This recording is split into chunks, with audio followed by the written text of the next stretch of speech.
আসসালামু আলাইকুম। সংবাদে আপনাদের সবাইকে স্বাগত জানাচ্ছি। আমি ফিরোজ তোহা। শুরুতেই সংবাদ শিরোনাম। বাংলাদেশের সর্বশেষ গুরুত্বপূর্ণ আপডেট সংবাদে আপনাকে স্বাগত। শুরুতেই সংবাদ শিরোনাম, পরে বিস্তারিত।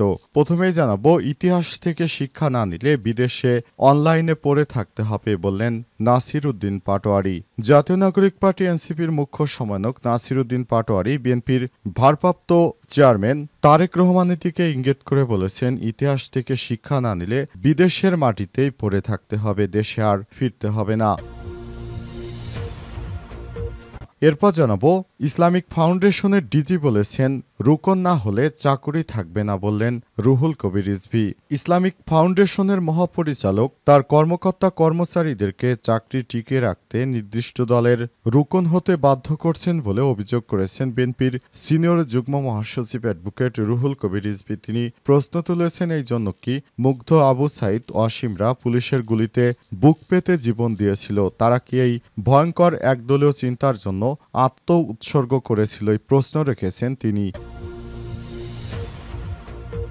এদিকে আমরা বিএনপি বা অন্য কোনো দলের সঙ্গে আসন সমঝোতা করব না বললেন হাসনাত আব্দুল্লাহ। জাতীয় নাগরিক পার্টি এনসিপির দক্ষিণাঞ্চলের মুখ্য সংগঠক হাসনাত আব্দুল্লাহ বলেছেন, আমরা বিএনপি বা অন্য কোনো দলের সঙ্গে আসন সমঝোতা করে নির্বাচনে যাব না, আমরা অন্য কিছু করব, অপেক্ষা করুন। এদিকে ইসকনের মিছিলে চিন্ময়ের মুক্তির দাবি আটক ৬। চট্টগ্রাম জন্মাষ্টমী উদযাপন পরিষদের শোভাযাত্রার আড়ালে মিছিল করেছে বিতর্কিত উগ্র হিন্দুত্ববাদী ধর্মীয় সংগঠন ইসকন। কর্মসূচি থেকে অ্যাডভোকেট আলিফ হত্যা রাষ্ট্রদ্রোহের মামলায় গ্রেপ্তার ইসকনের বহিষ্কৃত নেতা চিন্ময়ের মুক্তির দাবি জানানো হয়েছে। সেখান থেকে ৬ সন্ত্রাসীকে আটক করা হয়েছে।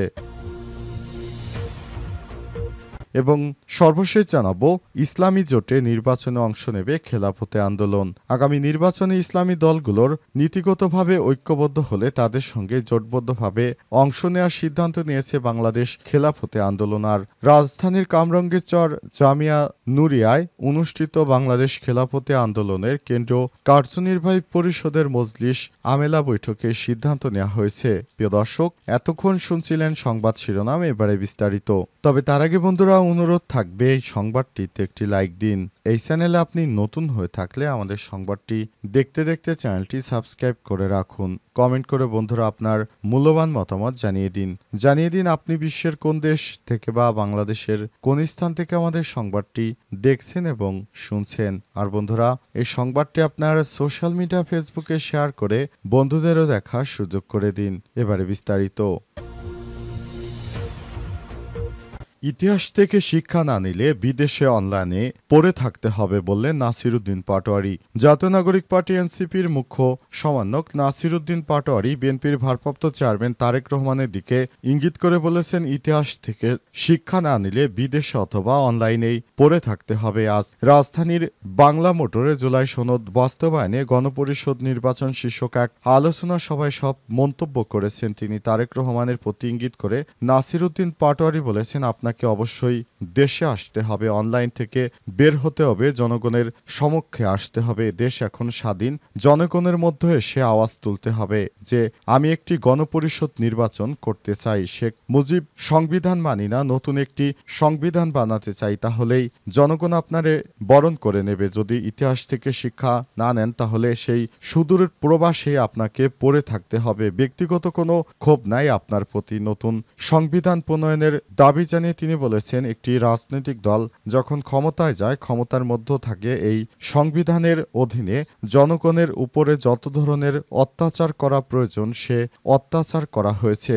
যখন জনগণ সংগ্রাম করে তখন তারা পালিয়ে গিয়েছে, তারা তাদের সংবিধানের অধীনে রাষ্ট্র চালিয়েছে, তারা বাংলাদেশ থেকে পালাতে বাধ্য হয়েছে। কেউ দিল্লিতে পালিয়েছে, কেউ লন্ডনে পালিয়েছে, কেউ আবার ইউএসএ অর্থাৎ যুক্তরাষ্ট্রে পালিয়েছে। এগুলো ইতিহাস তো নতুন কিছু নয়। তিনি আরও বলেছেন, আমাদের ডক্টর ইউনূস স্যার বাংলাদেশের মানুষ ওনার চোখে পড়ে না, ওনার লন্ডন যেতে হয়, লন্ডনে গিয়ে সেজদা দিয়েছেন। সিজদার মাধ্যমে উনি ওহির মাধ্যমে আদেশ পেয়েছেন যে বাংলাদেশে ফেব্রুয়ারিতেই ইলেকশন দিতে হবে। সেটা এই সংবিধানের অধীনে আপনার সিজদার তো ঠিকই হয় নাই, আপনার সিজদা দিতে হবে বাংলাদেশের জনগণের প্রতি। নাসিরউদ্দিন পাটোয়ারি আরও বলেছেন, নির্বাচন হলে গণপরিষদ নির্বাচনই আগে দিতে হবে। বর্তমান সংকটের একমাত্র পথ হচ্ছে এটি। এনসিপি নতুন একটি সংবিধানের জন্য মাঠে নেমেছে। দলের অনেক মন্ত্রী হওয়ার সুযোগ থাকলেও তারা জনগণের পাশে থেকে লড়াই চালিয়ে যাচ্ছে।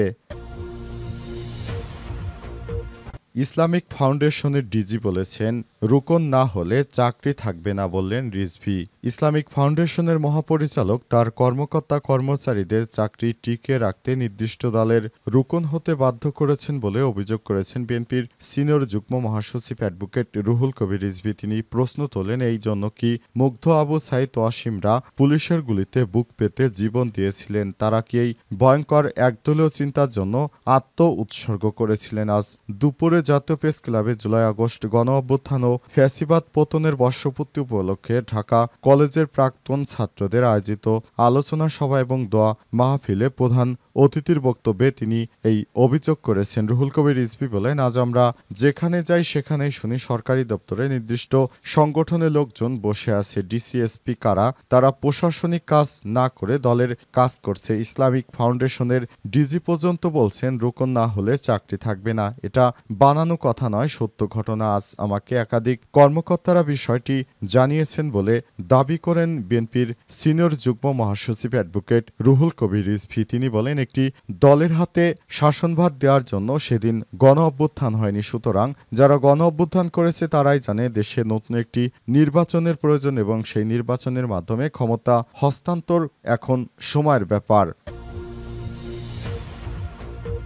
আমরা বিএনপি বা অন্য কোনো দলের সঙ্গে আসন সমঝোতা করব না।